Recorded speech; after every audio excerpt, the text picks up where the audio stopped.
Bonjour YouTube, je suis Sébastien et c'est une autre belle journée qui commence avec opération pour commencer la clim, puisque j'ai déjà passé une partie de mon temps depuis 9 h du matin à appeler les magasins de piscine. Tous me font penser quand même un peu à des escrocs. On m'a recommandé le produit de la marque blanche que l'on utilise à 475 € alors qu'on en a un qui fait quasiment la même chose à 189 avec une différence de 0,2 litres/heure. Moralité, ma mère est partie acheter un régulateur de pH à 189 €, pas celui à 475. Et j'essaierai de réparer celui-là, voir si on peut le refaire fonctionner. Il a 8 ans, la sonde coûte 80 balles, le moteur coûte 60 balles, le tube péristatique coûtait 13 €, 8 €, le galet c'était 13 €, bref. On aurait payé 150 balles pour le remettre en fonctionnement peut-être. À 180 on sait qu'il marche. Si celui-là se répare, soit je remettrai celui-là, on vendra l'autre, soit on vendra celui que je répare, peu importe. Et maintenant, je vais aller jouer donc sur le toit avec la clim. Et puis comme vous êtes sympa, je vous emmène avec moi. Voici le climatiseur. Voici les rallonges. Évidemment, c'est pas les bonnes. Donc voilà. Même joueur joue encore. Je vais essayer de trouver un magasin de climatisation et d'aller acheter un raccord mâle-femelle d'adaptation. J'espère que ça se trouve. J'en ai marre. Bon, ça m'a gonflé le raccord de clim. Donc au lieu de rejoindre le raccord ici, donc de rallonger le tuyau qui sortait là, on va déplacer la clim. Enfin le boîtier extérieur, ça va être plus simple pour moi. Et puis on va gagner du temps. Et bien voilà, nous avons une clim déplacée, fixée, branchée, rechargée. Elle sortait là quelque part pour voir qu'il y a quelques tuiles cassées sur ce toit. Donc je m'en occuperai quand j'aurai trouvé des tuiles. Et elle ressort là.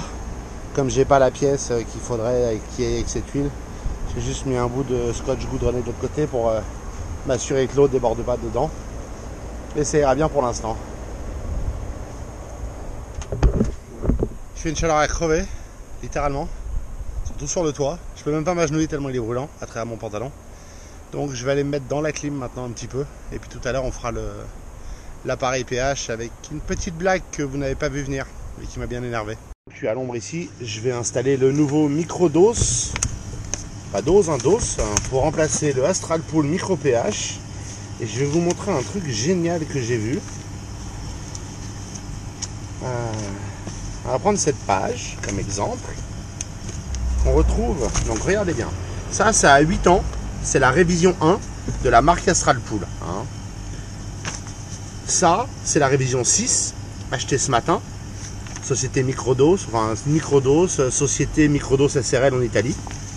Astral Pool est supposément à Perpignan. La réalité, c'est que tout ça, ça sort de la même usine en Asie. C'est la même notice. Ils ont enlevé un paragraphe là parce qu'il n'y a pas d'interrupteur sur le nouveau boîtier. Et le Astral Pool existe toujours. Donc ils font tous fabriquer ça au même endroit. Et entre les deux, pour un interrupteur on-off, il y a 100 € d'écart. Je vais faire des recherches.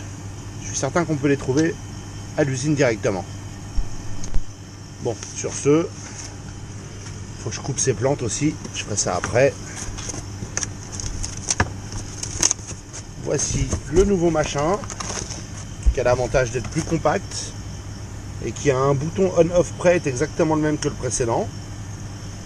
Donc je vais regarder ça, je vais remplacer la sonde, je vais faire plein de choses, on va le calibrer, c'est la fête. J'ai pas besoin des porte-sondes, etc. puisque je les ai déjà avec l'autre. C'est exceptionnel, c'est la même fixation murale. Regardez, hop, la nouvelle. Comme ça, là, hop, l'ancienne. Deux sociétés complètement distinctes. C'est beau quand même. Donc j'ai même pas à déplacer ça, c'est encore plus pratique.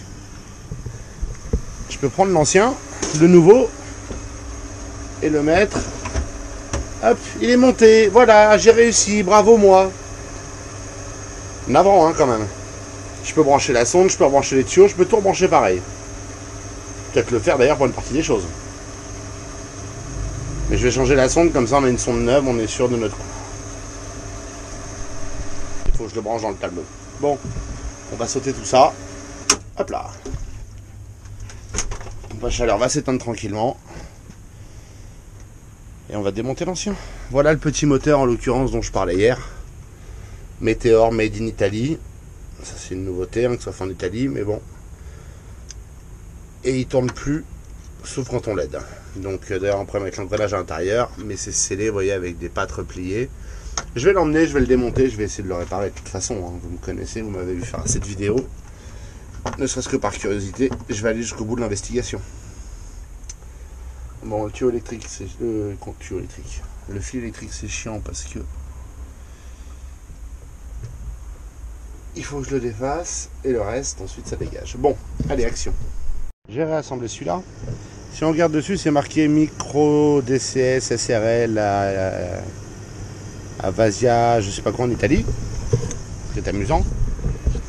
Et si on regarde celui-là dans la notice, dit que c'est en Italie, ah, c'est marqué Astrapool. Alors que c'en est pas un. Non, il se fout vraiment de la gueule du monde.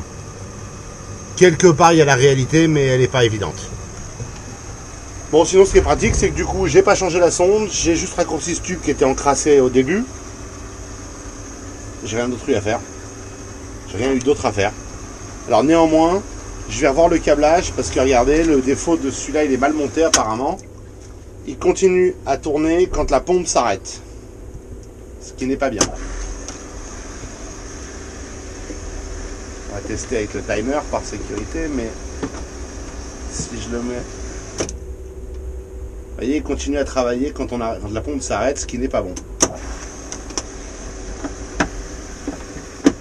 Donc, il faudra que je revoie le branchement de ça. Je vais le laisser tourner et réguler un peu tout ça pour le moment.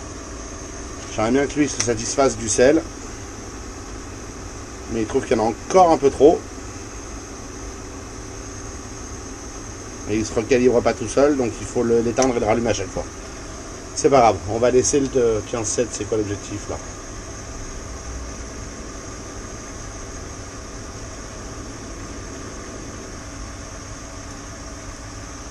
« 7-3, très bien.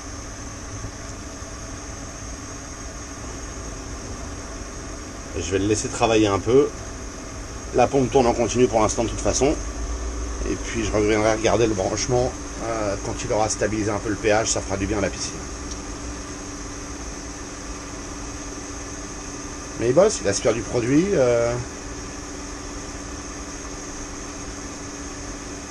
Il l'injecte, c'est la fête. C'est bête hein, quand même comme système. À mon avis, ça vaut 30 balles. Je viens de tout éteindre pour la nuit. On a fait du progrès sur le pH. C'est exactement le même que l'ancien, pas de surprise. L'électrolyseur m'emmerde encore à détecter trop de salinité, mais c'est pas grave, on va y revenir. J'ai une prise étanche à changer ici, parce qu'elle est cassée, évidemment. Et je reverrai peut-être le branchement du pH, parce qu'il n'est pas asservi à la pompe, donc quand on éteint la pompe, vous voyez, si je remets les accessoires en route, les accessoires étant l'électrolyse et le pH, voilà, le pH il se met en route alors que ça ne circule pas, ce qui est théoriquement pas grave si le pH est bon, sauf que la sonde est là, le remplissage est là, donc il va éternellement sonder le mauvais et continuer à injecter du surplus dans le système. C'est pas optimal. Donc il faut que je change ça pour qu'il soit alimenté comme la pompe, ce qui lui permettra de comment dire, de ne pas avoir de pas charger, de pas tourner éternellement pour rien. Je pense que c'est ce qui a tué l'autre en fait, parce que j'avais jamais vraiment fait attention, c'était pas, je m'en occupais pas, je l'ai pas construite cette piscine, elle a été faite sans que je m'en occupe, et j'ai jamais fait gaffe à ça, mais c'est vrai qu'il tourne éternellement lui en fait. Il est un peu bruyant aussi, donc il faut que je le modifie pour le brancher dans le tableau. Ce sera mon projet de demain. Avec un peu de chance, demain, je termine ici. On verra. J'ai encore les stores de la pergola à refixer parce que les serre-câbles, il y en a deux qui se sont barrés. Et après, on verra si je fais d'autres petites choses ou pas parce qu'il fait vraiment chaud. Voilà. Allez, dodo pour lui. Néanmoins, projecteur piscine. Hop là. Comme vous pouvez le voir, elle est quand même pas mal claire. Elle est encore un petit peu trouble, mais c'est pas méchant et c'est peut-être simplement des saletés dans l'eau qu'on voit qui la rendent trouble.